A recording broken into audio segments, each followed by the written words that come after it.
Okay, here we go. I'm gonna start painting the sword very lightly. We are using a India ink, black India ink for this.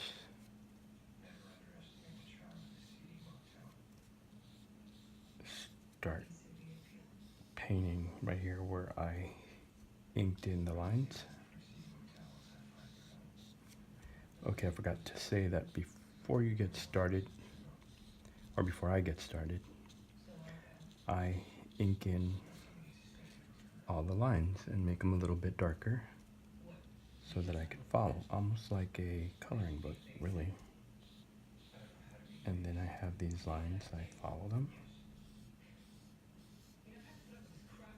So it just turns out to be my guide that I use for the painting. And it's just a very, how do you say, a very loose guideline to follow. You don't have to be like real strict on it or follow it exactly. It's up to you. It's up to you how you want to do it.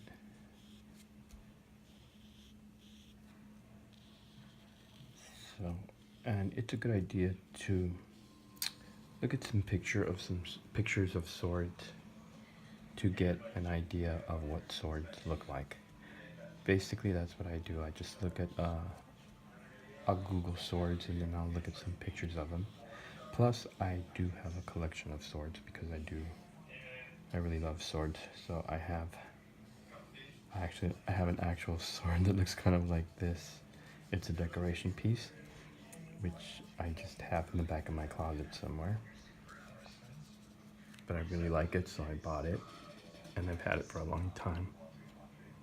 But yeah, like I was saying, just look at some pictures of swords on Google, see what they look like, and then just basically draw your own.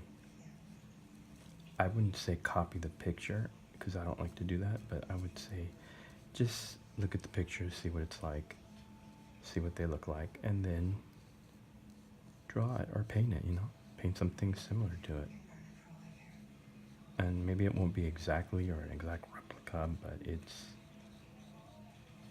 it's based off of something real. Okay, now I'm going to thin out the ink here a little bit by dipping the brush in water. Thins out the ink, and then I just sort of do a little sheen actually, that I want the sword to have like a little bit of a sheen to it.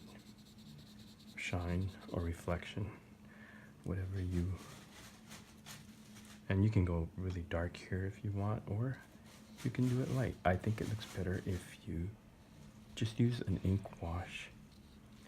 Do it as light as you can. Now the paint, when you're painting, it does sort of start to blot a little bit right here if you use too much.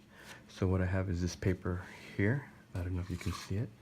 This, I just sort of like do a couple of brush strokes, even out the paint on the brush, and then I just go in. You have to be very patient, and you usually, when you're using this medium, very watery wash type of medium, you need to come in and do this several times to get your dark areas, because you don't want to just use like real dark ink and then go in there. You have to do it all with, you're working with like a wash sort of. So the more layers, the more application of layers that you do, the darker areas will get, and that's how I do this shading. And her light direction is over here, her light is over here, shadows are on her side of the body. Okay,